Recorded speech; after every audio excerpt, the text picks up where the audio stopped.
Muy buenas tardes a todos, sean bienvenidos una vez más a una sesión de seminario del posgrado de la Facultad de Medicina y Cirugía de la UAP.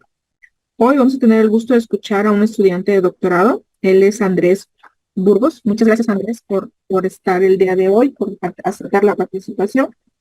Andrés es estudiante de doctorado del cuarto semestre. Y bueno, el interés de invitarlo a que nos compartiera parte de su trabajo surgió a raíz de una publicación en la cual él participó y esperamos vernos beneficiados con los conocimientos que él nos va a poder compartir. Adelante, Andrés, si nos haces favor de compartir pantalla, por favor. Hola, muy buenas tardes a todos. Les comparto mi pantalla y bueno, Se ve. ¿la pueden ver? Perfecto. Sí. Déjenme nada más ver si la puedo. Ahí está. Bueno, pues Muchísimas gracias por aceptar. Perdóname. Bueno, como menciona en su diapositiva, actualmente el trabajo que nos va a presentar Andrés se realizó bajo la asesoría de la doctora Sobeida Sánchez en el Laboratorio de Transporte y Percepción de Azúcares en Plantas de la Facultad de Química de la UNAM. Este tema consideramos que es bastante relevante y asimismo seguramente será beneficioso para muchos de nuestros estudiantes que están interesados en el tema. Muchas gracias, Andrés, de verdad. Adelante, por favor. bueno, muchas gracias por la introducción y pues esta ponencia la titulé Exocinasas Moonlighting, importancia y participación en distintos procesos biológicos. Nosotros en nuestro laboratorio trabajamos con plantas, principalmente con maíz. Sin embargo, pues hace no mucho hicimos una revisión sobre las exocinasas Moonlighting en los distintos reinos y pues también quisiera platicarles sobre pues mi trabajo como tal en el doctorado y cómo es que pues he seguido investigando a las exocinasas buscando pues cómo se relaciona directamente con algunos procesos en esta planta de maíz. Entonces ahorita les voy a ir introduciendo un poco en el tema. Para empezar, pues quisiera hablar de la función canónica de las exocinasas. Como muchos de ustedes saben, esta proteína tiene una actividad enzimática que consiste en fosforilar algunas exosas, como lo es la glucosa, adicionando un grupo fosfato como primer paso de la glucólisis. Sin embargo, no solamente puede fosforilar a la glucosa, sino también a la manosa o a la galactosa. Y utilizar diferentes donadores de fosfato, además del ATP. También se ha visto que puede utilizar GTP o UTP. Em, Hablando de humanos o de células animales, se ha observado que la exocinasa, que tiene un péptido Recording in progress. que tiene un péptido de anclaje a la mitocondria, puede unirse a la membrana externa mitocondrial e interaccionar con el canal aniónico de voltaje o BEDAC. Esta es una de las proteínas más abundantes que hay en las mitocondrias. Dicha interacción es importante ya que fomenta un flujo adecuado de metabolitos para la respiración celular, pero además, cuando se rompe esta interacción entre la exocinasa y la BEDAC, se lleva a la promoción del polo de transición de la mitocondria, que lleva a su vez a la muerte celular. Entonces, esta interacción inhibe el polo de transición de la mitocondria. Por otra parte, también se ha visto que la exocinasa, que puede sensar niveles de glucosa fosfato, que es el producto de la actividad enzimática de la exocinasa.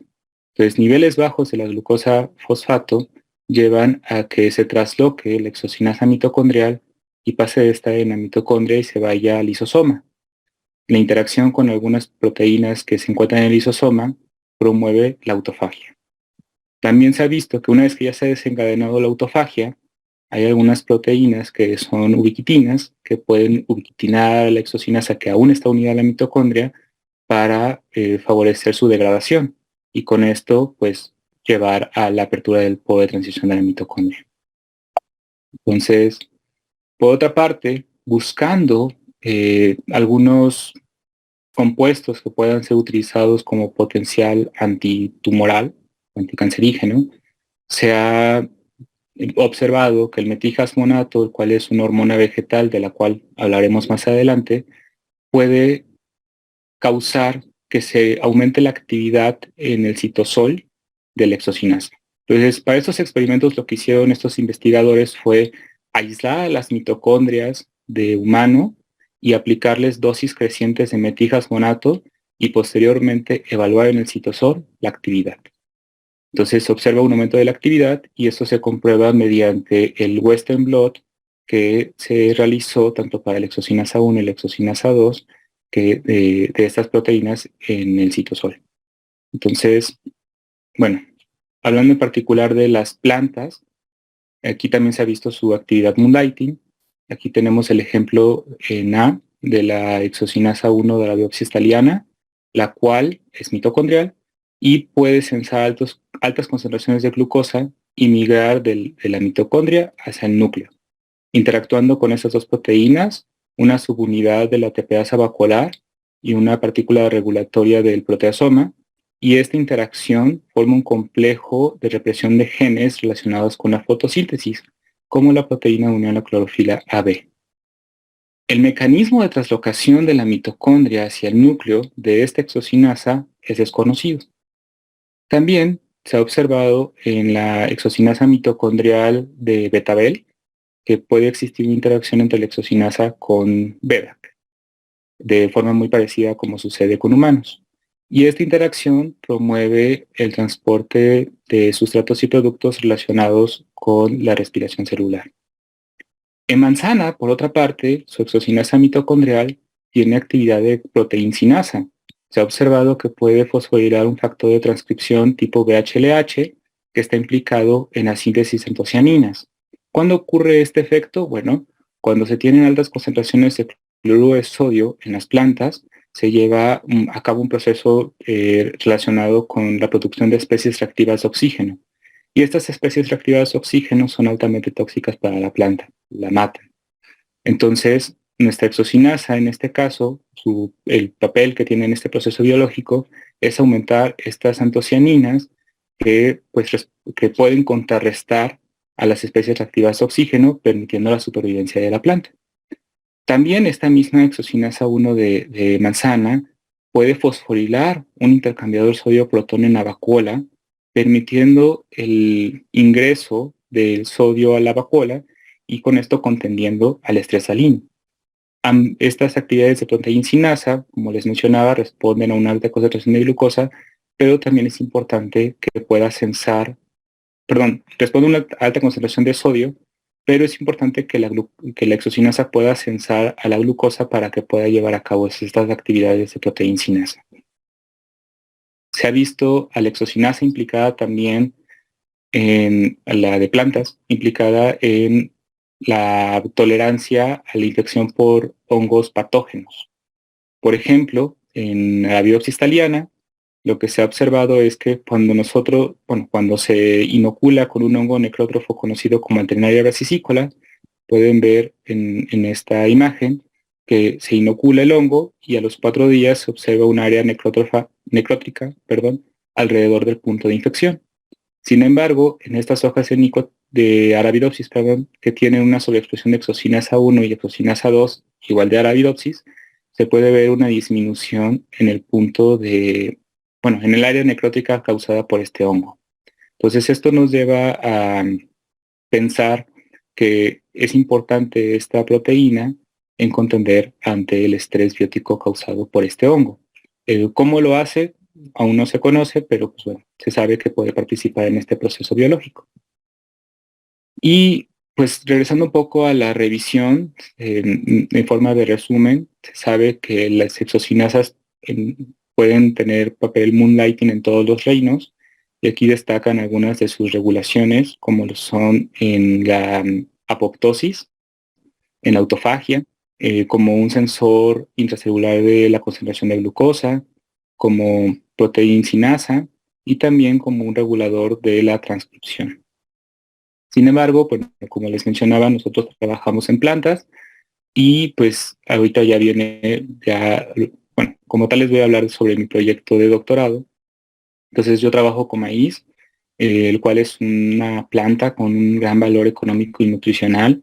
México es uno de los principales productores de maíz, ocupando el lugar número 7 a nivel mundial. Y aquí les pongo una pequeña tabla en donde podemos observar cuáles son los nutrientes principales del grano de maíz.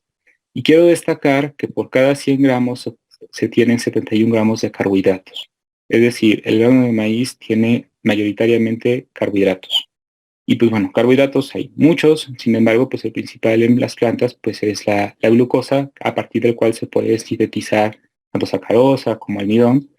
Y pues hablando de glucosa, el transporte, metabolismo y la percepción de la misma están íntimamente relacionadas con la exocinasa, por lo cual es importante estudiar esta proteína en maíz.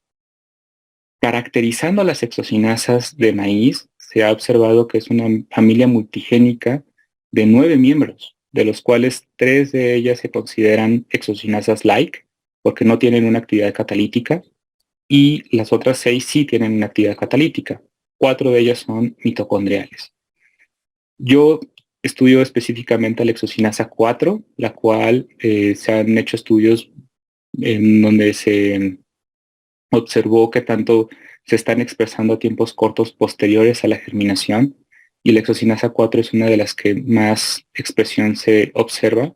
Tiene un péptido de anclaje a la mitocondria de aproximadamente unos 30 aminoácidos, y cuando se expresa en estos protoplastos a la biopsia thaliana, a la exocinasa unida a la GFP y un marcador de la mitocondria, se observa la superposición, es decir, esta exocinasa es mitocondrial. Y cuando se obtiene a la misma exocinasa unida a la GFP sin el péptido de anclaje en la mitocondria, es decir, esta delta 30, ahora ya no se observa una colocalización con el endotracker, es decir, es citosólica. Pues de forma similar a lo que ocurre con la exocinasa 1 de la biopsia thaliana, se quiso conocer si la exocinasa 4 de maíz tiene esa capacidad de reprimir genes fotosintéticos, para lo cual se utilizó Arabidopsis thaliana y una mutante conocida como GIN2I. La GIN2I de glucose insensitive o insensible a glucosa, pues como su nombre lo indica, puede crecer en altas concentraciones de glucosa ya que no la percibe, ya que tiene unas mutaciones en una de sus exocinasas, la exocinasa 1, que es la encargada de reprimir genes fotosintéticos. Entonces, cuando nosotros tenemos la expresión de la exocinasa 4 en ese trasfondo genético GIN2I, vemos la restauración del fenotipo wild type. Es decir, esta exocinasa puede realizar de forma similar a lo que hace la exocinasa 1 de la Arabidopsis para poder percibir a la glucosa que hay en el medio. Asimismo, se evaluaron la expresión de estos genes relacionados con la fotosíntesis y se observa que la exocinasa 4 puede restaurar el fenotipo wild type en condiciones de alta concentración de glucosa.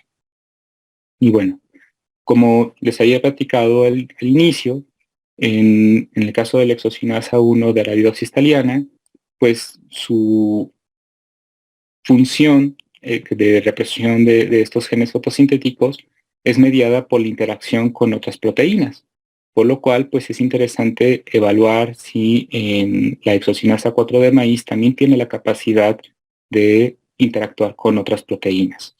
Se han hecho estudios conocidos como pull down, en donde se obtiene la exocinasa recombinante.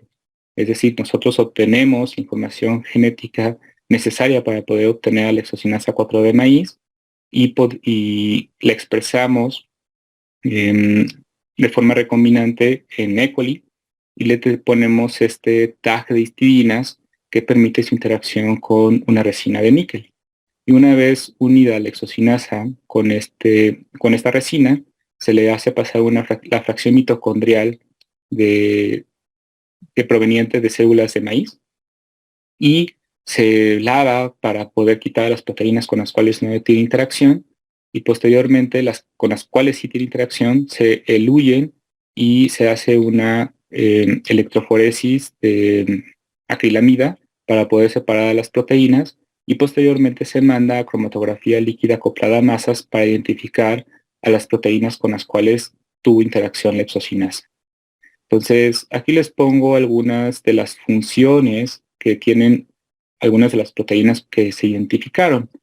Entonces, no quiero abundar mucho en esto, sin embargo, quiero poner de manera de resumen esta tablita en donde pues, se identificó a la exocinasa, al canal iónico de voltaje BDAC y a la subunidad 1 de la ATPasa vacuolar, cuyos ortólogos tanto en betabel como en Arabidopsis ya se ha observado interacción. Adicionalmente, proteínas que están relacionadas con estrés y otra proteína que se llama factor agregante de la beta-glucosidasa. Esta factor agregante he observado que que puede interactuar in vitro con la exocinasa 4 mediante estudios de Far Western, los cuales consisten en tener a una de las proteínas ancladas a una membrana de PBDF y posteriormente la otra proteína con la cual se quiere ver interacción, se permite la interacción con esta membrana y se revelan con anticuerpos distintos. Entonces, en este caso, lo que nosotros tenemos es tanto a la factor agregante como a la exocinasa, y a la factor agregante que tiene un tag de B5, es un antígeno conocido como B5, se revelan ambas con el anticuerpo contra hemaglutinina, el cual está unido a la exocinasa. Entonces, esta membrana que tiene tanto a la VEGF como a la exocinasa, se puso a interaccionar con la exocinasa y se observa que el revelado con la hemaglutinina, pues que existe interacción con la VEGF y específicamente con el dímero de la VEGF. ¿Por qué esto es importante? Bueno, porque ahorita les voy a explicar cuál es la función de la VEGF, pero, perdón, antes de eso quería enseñarles estas gráficas en las cuales lo que nosotros observamos es que, bueno, quisimos analizar si la exocinasa 4 y la VEGF aumentan sus transcritos cuando se tiene el estrés biótico, para lo cual se puso permítame un segundo, para lo cual,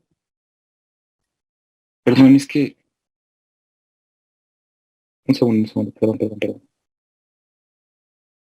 En esos ensayos que realicé en maestría, lo que hice fue evaluar si la exocinasa 4 y la VEGF podían estar implicadas en responder ante el estrés biótico. Entonces puse a semillas de maíz a germinar, posteriormente a estar infectadas tanto con un hongo necrótrofo de maíz, que es el Fusarium verticilloides, que es el principal patógeno de maíz, dos ecotipos, uno que es altamente patógeno y uno que es no tan patógeno, y se observa que ante la infección con este hongo aumentan los transcritos de exocinasa. De igual forma, el metijasmonato, que es esta hormona vegetal de la cual ya les había hablado, es la principal implicada con la percepción de patógenos necrótrofos y también por heridas causadas por insectos. Entonces, observen que la exocinasa 4 aumenta sus transcritos. Estos son estudios de qPCR o de PCR en tiempo real. Aumenta sus transcritos sin importar si es causado por el hongo o si es causado por metijasmonato. Por otra parte, la VEGF también aumenta sus transcritos con metijasmonato. Sin embargo, con Fusarium, pues prácticamente no hubo cambios. Es más, si en estas gráficas un número menor a 1 implica que hay una reducción. Entonces, pues aparentemente la Fusarium estaría reduciendo los niveles de transcrito de esta proteína. Pero ¿quién es VEGF? VEGF es una proteína que tiene dos dominios, un dominio dirigente que es inducido por ácido jasmónico o jasmonato, y un dominio de jacalinas, o JRL porque es jacalinas relacionadas con lectinas. Entonces, estas jacalinas, o este dominio de jacalinas, le permite su interacción no solamente con la beta-glucosidasa, sino también con algunos monosacáridos específicos como lo es la manosa. Entonces, ¿cómo funciona la VEGF? Bueno, como su nombre lo indica, agrega a la beta-glucosidasa de una forma como les pongo aquí en el recuadro azul. Entonces, el dímero de beta-glucosidasa, que se encuentra aquí, puede interaccionar con una de las subunidades de VEGF en su dominio de jacalinas y pues la VEGF está unido a otro monómero mediante su dominio dirigente. Tiene aquí su otro dominio de jacalinas que está interaccionando con otra beta-glucosidasa que pertenece a otro dímero de beta-glucosidasa. Entonces, esto se extiende formando un complejo macromolecular de hasta 1.5 megadaltons, el cual precipita. Sin embargo, esta interacción de la factor agregante con la beta-glucosidasa no inhibe la actividad de la beta-glucosidasa, la cual es importante en la respuesta al estrés causado tanto por hongos, bacterias y también por insectos.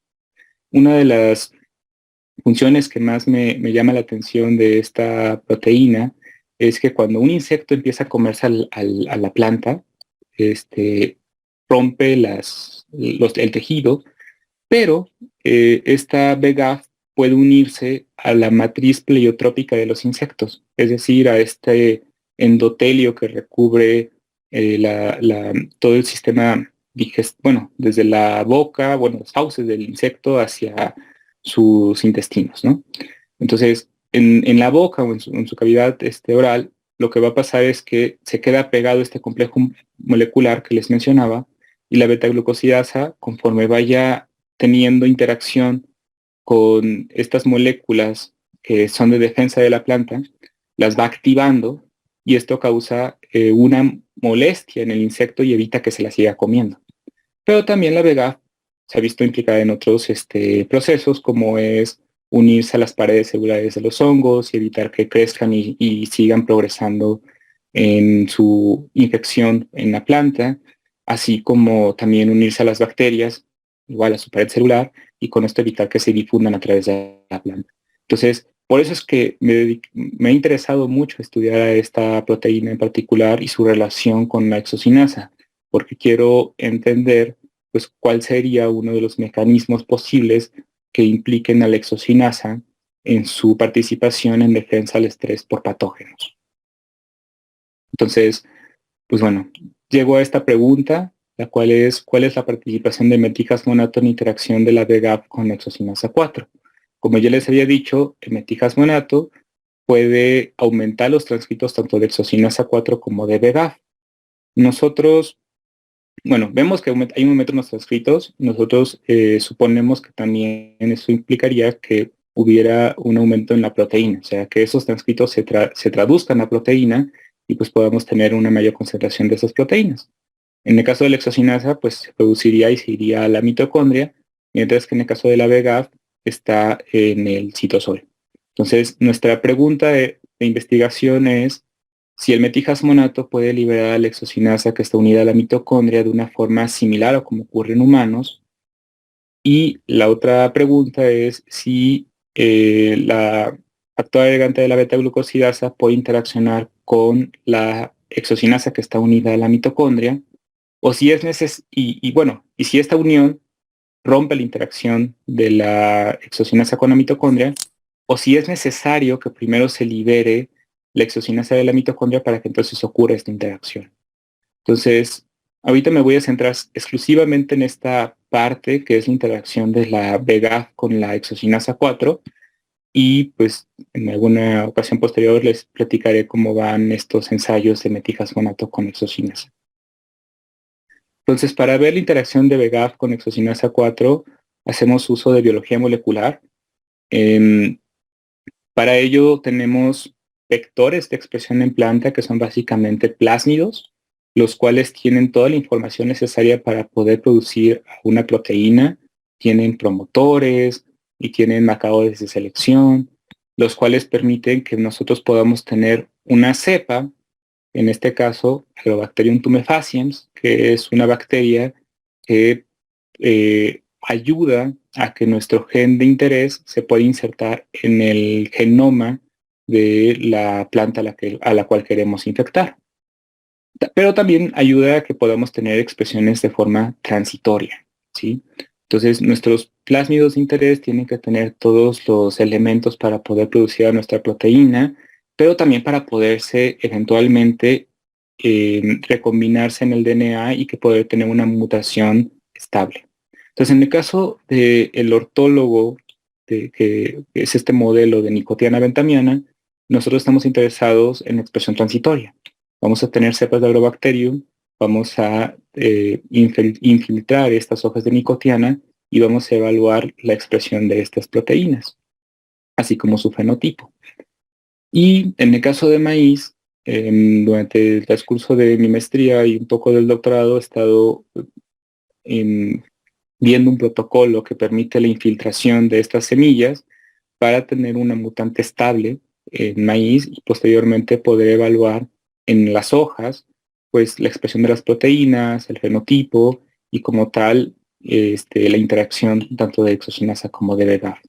Entonces, pues bueno, aquí lo que les quiero platicar es que para poder hacer los ensayos de interacción de proteínas, nosotros usamos un ensayo como tal que se conoce como complementación bimolecular de la fluorescencia. Este ensayo consiste en obtener a la IFP, tanto en su versión carboxilo como amino, unida a una proteína de interés. Entonces, aquí les pongo el caso de la exocinasa 4, que está unida a la versión carboxilo de la IFP, y a la VEGF, que está unida a la versión amino de la IFP. Entonces, si ambas proteínas tienen interacción, entonces estas regiones de la IFP, tanto la región carboxilo como amino, podrán interaccionar. Y esta proteína completa, conocida como IFP o proteína amarillo fluorescente, puede emitir fluorescencia. Entonces, si nosotros vemos la fluorescencia de la IFP, lo que estamos observando es que existe interacción entre estas dos proteínas, entre la VEGF y la exocinasa 4.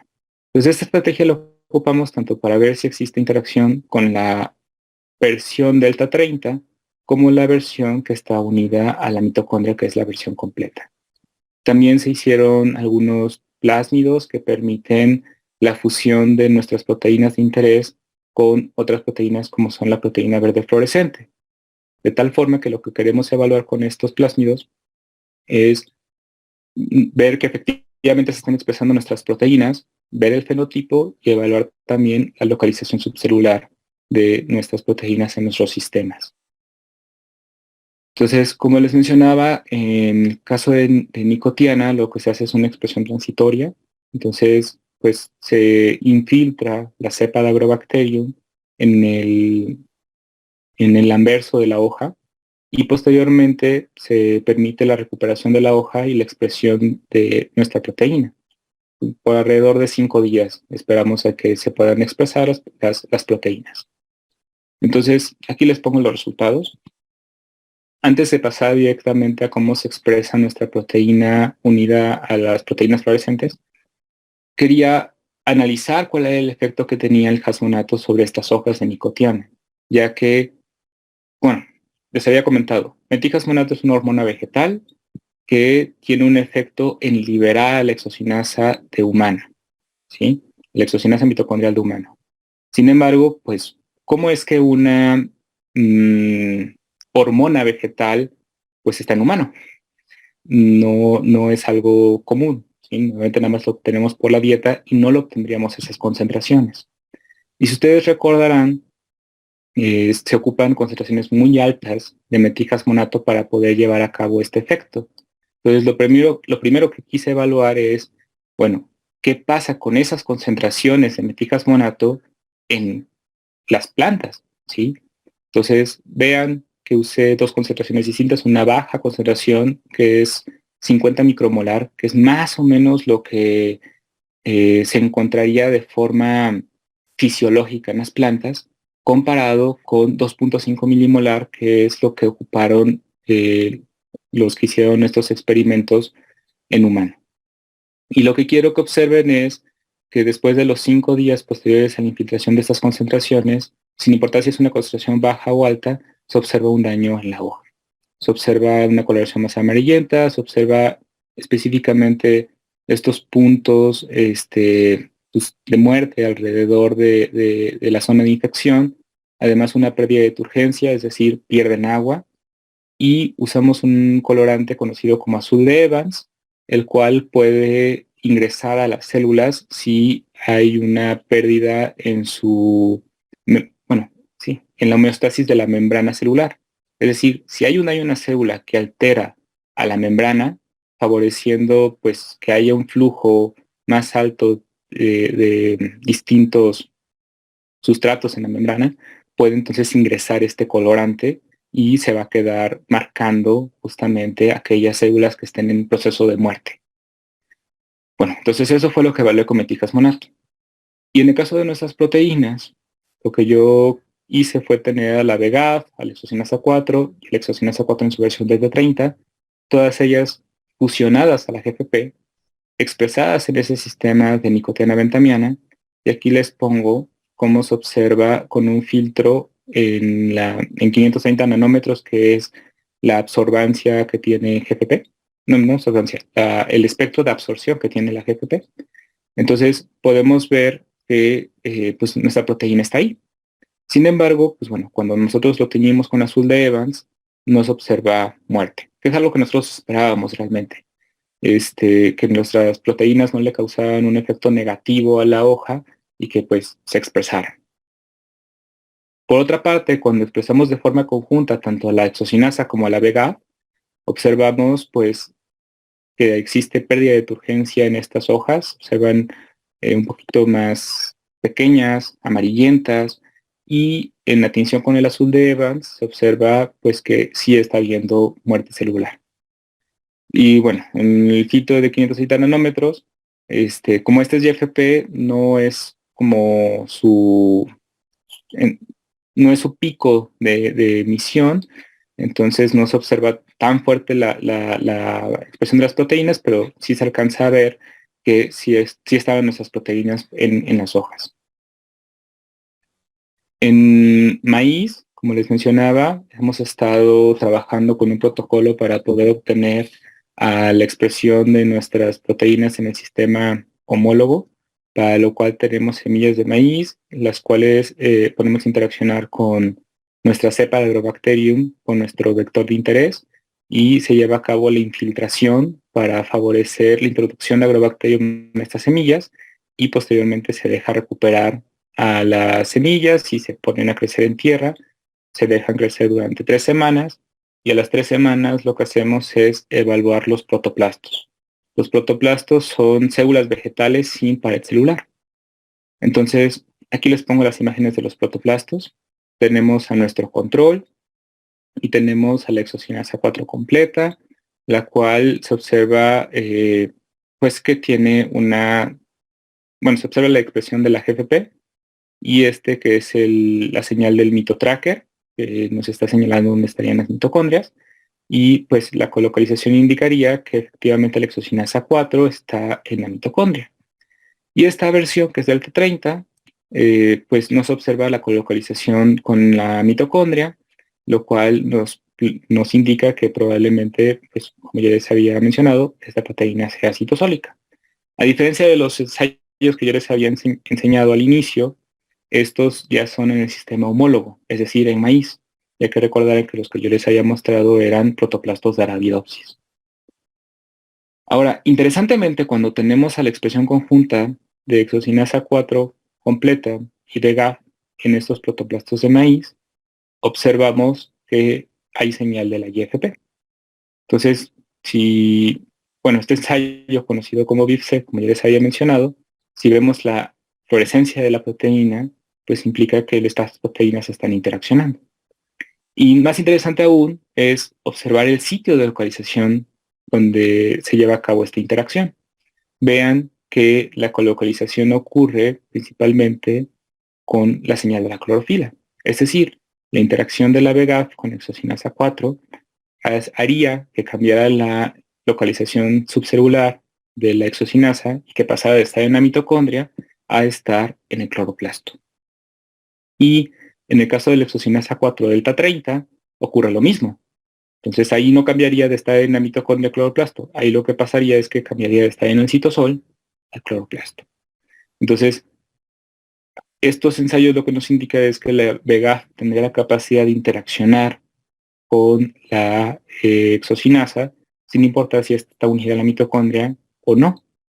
Ahora, aquí hay todavía varias preguntas por responderse, como cuál es el papel del Metijas monato en esto, porque, pues bueno, aun cuando en estos ensayos no se les puso Metijas monato, pues la planta tiene la capacidad de producir su propio metilhasmonato.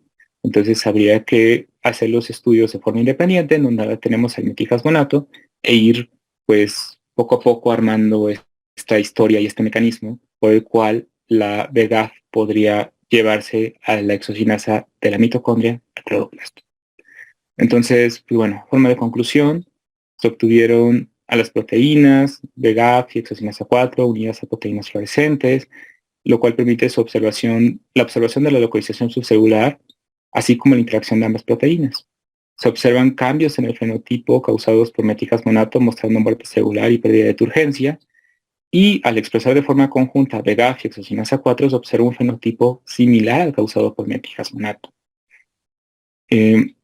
Aquí es interesante porque, como ya les había mencionado, metilhasmonato estaría llevando al aumento en los transcriptos tanto de VEGF como de exocinasa.